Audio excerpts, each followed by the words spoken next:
8 तारखेपर्यंत ही सगळी परिस्थिती जी आहे ही आपल्याला अत्यंत लक्ष देण्यासारखी आहे।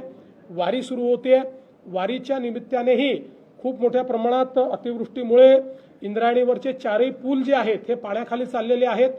त्यामुळे वारकऱ्यांना ही विनंती आहे, आता वारी 10 तारखेला पुण्यात पोहोचते आळंदी आणि देहूवरनं, तर ती वारी तर आपण तिथे आणू, पण वारकऱ्यांनी आता तिथे न जाता पुण्यामध्येच आलं पाहिजे, कारण तिथे जाणं हे धोक्याचं आहे। त्यामुळे सगळ्या वारकऱ्यांना ही विनंती आहे की मोठ्या प्रमाणात देहू आणि आळंदीला जमा न होता त्यांनी जर पुण्यामध्ये ते आले तर अधिक सोयीचं होईल, किंवा त्यातनं कुठलंही डिझास्टर होणार नाही।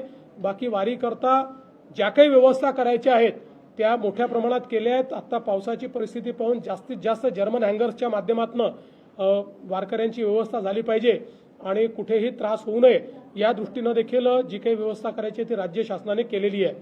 मला असं वाटतं की लेवा जगत यूट्यूब चॅनलमध्ये आपलं स्वागत आहे। आपल्या परिसरातील ताज्या घडामोडी बघण्याकरता आमचे चॅनल सबस्क्राईब करा आणि आपल्या मोबाईलवर बघा ताज्या बातम्या व कमेंट करून प्रतिक्रिया जरूर कळवा। बघत रहा लेवा जगत। धन्यवाद।